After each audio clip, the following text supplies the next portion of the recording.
qui est le chapitre 8, division par un nombre qui est formé de 3 chiffres.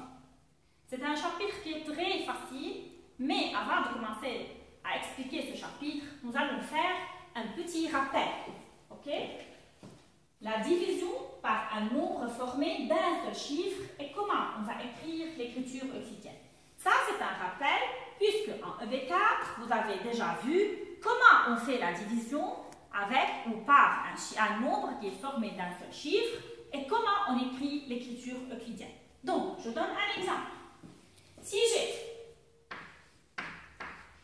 74 divisé par 4, donc le diviseur, c'est un nombre qui est formé d'un seul chiffre qui est le 4. Le dividende, c'est 74. Je ne peux pas diviser 74 par 4. Je dois décomposer 74. Je prends 7 seulement. 7 divisé par 4, c'est-à-dire comme le 4 qui est ici n'existe pas. Alors 7 divisé par 4, c'est-à-dire je pense dans ma tête 4 fois combien me donne 7 ou bien me donne quelque chose proche de 7. Est-ce qu'il y a un nombre fois 4 qui me donne 7? Non, bien sûr. Alors 4 fois combien me donne quelque chose qui est proche de 7, mais bien sûr le nombre doit être inférieur à 7, plus petit que 7. Alors c'est 4 fois 1. Ici, je dois multiplier toujours le diviseur par le nombre que je prends ici dans le quotient. Donc 4 fois 1, c'est 4. Est-ce que j'écris 4 ici? Non, bien sûr, car je n'ai pas pris ce chiffre-là. J'ai pris seulement 7, alors j'écris 4 ici et je fais la soustraction. 7 moins 4, c'est 3. Il me reste 3, mais la division n'est pas terminée car il y a ici un chiffre qui est 4. Je dois l'abaisser, abaisser ce chiffre à côté du reste. Donc, j'abaisse 4. À côté de 3, j'obtiens 34. Alors, 4 fois combien me donne quelque chose proche de 34? Donc, pour faire la division 34 divisé par 4, je pense dans ma tête, 4 fois combien me donne quelque chose proche de 34? C'est 4 fois 8. 8 fois 4, c'est 32. Et je fais la soustraction. 4 moins 2, c'est 2. 3 moins 3, c'est 0. Alors, voilà le reste.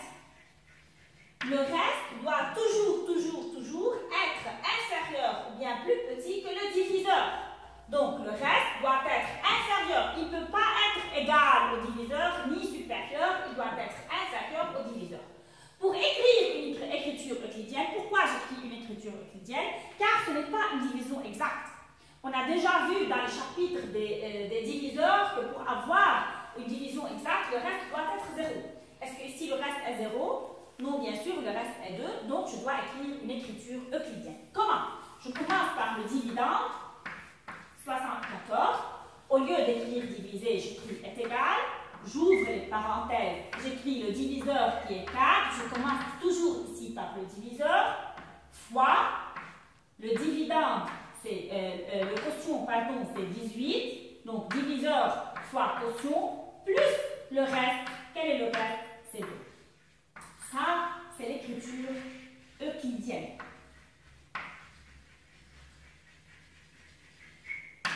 OK? Donc, jusqu'ici, on a fait un petit rappel de la division par un nombre qui est formé d'un seul chiffre avec l'écriture euclidienne.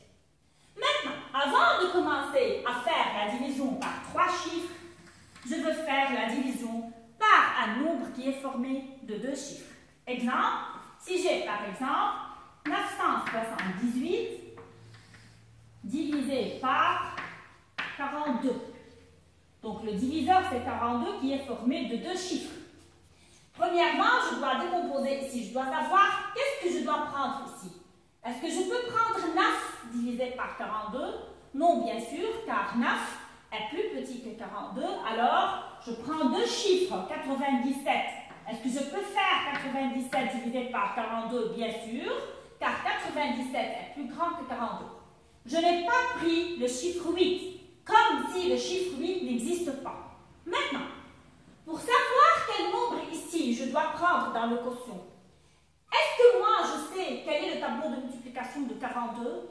Est-ce que vous pouvez directement savoir 42 fois combien me donne quelque chose qui est plus petit que 97? Non, bien sûr, puisque vous ne connaissez pas le tableau de multiplication de 42. Alors, qu'est-ce que je dois faire? Dans ce cas-là, je dois cacher tous les chiffres qui existent à droite et laisser seulement le premier chiffre, c'est-à-dire, j'ai 42 qui est formé de 4 et 2. Je dois cacher tous les chiffres qui sont à droite et laisser le premier chiffre. Qu'est-ce qu'il me reste? Il me reste 4. Combien de chiffres j'ai cachés? J'ai caché un seul chiffre. Je cache ici un seul chiffre, alors je cache ici un seul chiffre. Est-ce que je cache le chiffre 8? Non, bien sûr. Pourquoi? Car je n'ai pas pris le chiffre 8. J'ai pris 97. Donc, dans 97, j'ai caché ici un seul chiffre. Alors, je cache ici un seul chiffre. Qu'est-ce qu'il me reste? Il me reste 9. Il me reste 4. C'est-à-dire comme si j'ai 9 divisé par 4. Donc, je pense dans ma tête 4 fois combien me donne quelque chose qui est plus petit que 9. Et non pas 42 fois combien qui me donne un nombre plus petit que 97. 4 fois combien me donne un nombre plus petit que 9. C'est 4 fois 2. Alors, j'écris ici 2. Qu'est-ce que je fais ici? Multiplier. Multiplication. Mais, faites attention, les 5. Même si j'ai caché ici pour trouver le quotient, maintenant je fais ce quotient fois tout le nombre 42, c'est-à-dire 2 fois 42 et non pas 2 fois 4 seulement. Donc, je fais 2 fois 42, c'est-à-dire 2 fois 2, c'est 8. J'écris ici 8 et non pas ici, et 2 fois 2, pardon, c'est 4. J'écris ici 4 et non pas ici, puisque je répète, je n'ai pas pris le chiffre 8. Puis 2 fois 4, c'est 8, j'écris ici 8. Est-ce que je peux faire 97 moins 84? Oui, bien sûr. Alors, je fais 7 moins 4, c'est 3. 9 moins 8, c'est 1. Maintenant, ce n'est pas encore terminé, puisque j'ai encore le chiffre 8. Je dois abaisser le chiffre 8 à côté du reste. Donc, maintenant, j'ai 138 divisé par 42. Alors, de nouveau, je cache ici. Je laisse seulement le premier chiffre. 138 divisé par 42, j'ai caché un seul chiffre. Alors ici, et non pas ici, je dois cacher un seul chiffre. Un seul chiffre et non pas 2. Qu'est-ce qu'il me reste alors? Il me reste 13 divisé par 4. C'est-à-dire 4 fois combien me donne quelque chose qui est plus petit que 13. C'est 4 fois 3 qui est 12. Alors je prends ici 3 et de nouveau je fais 3 fois 42. Et non pas 3 fois 4. Alors, 3 fois 2, 3 fois 2, c'est 6. 3 fois 4, c'est 12. Est-ce que je peux faire 138 moins 126? Oui, bien sûr. 8 moins 6, c'est 2. 3 moins 2, c'est 1 et c'est 0. Le reste est 12. Le diviseur est 42. 12 est inférieur de 42, donc la division est correcte. Je peux maintenant écrire l'écriture euclidienne. 978 est égal à 42 fois 23 plus le reste qui est 12. Donc voilà la division par un nombre qui est formé de 2 chiffres. Tout ce qu'il nous reste maintenant à faire, c'est de savoir comment on fait maintenant la division avec un nombre ou bien par un nombre qui est formé de 3 chiffres. Je donne un exemple. Si j'ai par exemple 4739 divisé par 528. Alors ici, j'ai un nombre qui est formé de 3 chiffres.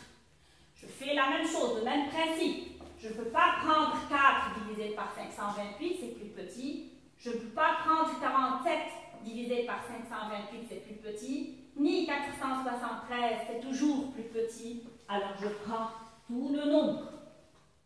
De nouveau, je veux cacher, puisque je ne connais pas. Est-ce que je peux savoir 528?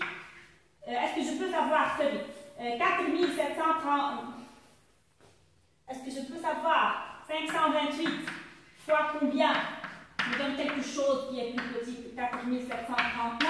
Bien sûr que non, puisque je ne connais pas le tableau de multiplication de 528, donc j'ai besoin de cacher tous les chiffres à droite et laisser seulement le premier chiffre. Alors je cache tous les chiffres. Combien de chiffres j'ai cachés maintenant? j'ai caché 2 chiffres. Alors, puisque ici j'ai caché 2 chiffres, je dois ici cacher aussi 2 chiffres. Donc, qu'est-ce qu'il me reste? Il me reste 47 divisé par 5. Donc, j'ai caché 2 chiffres ici, 2 chiffres ici.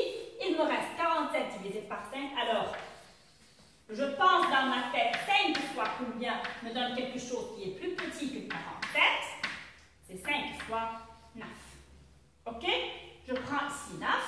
Je multiplie par tout le nombre, c'est-à-dire 9 fois 528, et non pas seulement 9 fois 5. Je commence.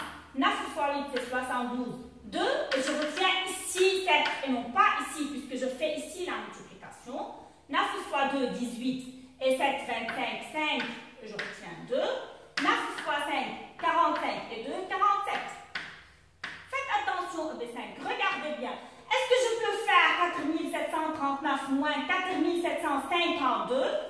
Non, bien sûr. Pourquoi? Puisque le nombre qui est là est plus grand que celui qui est en haut. Alors, je dois prendre un nombre qui est plus petit que 9 dans le quotient. C'est-à-dire ici, le 9 est un nombre qui est beaucoup plus grand. Je dois prendre un nombre qui est plus petit que 9. Je remplace 9. Qu'est-ce qui vient avant 9? Je remplace 9 par 8. Et de nouveau, je fais la multiplication. 8 fois 8, c'est 64. 4, et je retiens ici 6. 8 fois 2, c'est 16. Et 6, c'est 22. 2, et je retiens 2. 8 fois 5, c'est 40. Et 2, c'est 42. Maintenant, je peux faire la soustraction. 9 moins 4, c'est 5. 3 moins 2, c'est 1. 7 moins 2, c'est 5. Et c'est 0. Regardez bien, 515 qui est le reste est plus petit que 528 qui est le diviseur. Donc, la division est exacte. Maintenant, je peux écrire l'écriture quotidienne. 4739 est égal à 528 fois 8 plus 515. Une petite remarque avant de terminer le chapitre. Une toute petite remarque. Lorsque parfois, je suis en train de cacher, comme par exemple, si j'ai le nombre 138 divisé par 14. Lorsque je cache ici le 4 et ici le 8, il me reste 13 divisé par 1. D'habitude, 1 fois 13 me donne 13. Mais ici, dans le quotient, je ne peux pas prendre 13. Ici, dans le quotient, je peux seulement prendre les chiffres de 0 à 9. Seulement. Je ne peux pas prendre un nombre qui est formé de plusieurs chiffres. Seulement les chiffres de 0 à 9.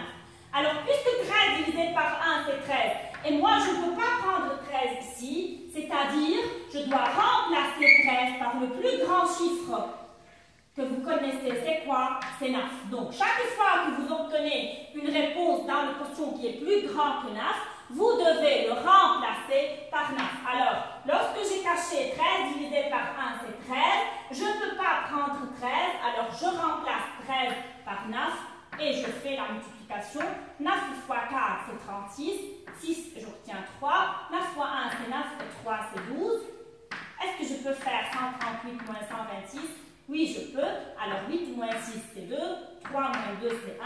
Et c'est 0. Et voilà le reste qui est plus petit que le diviseur. Ça, c'est le chapitre 8.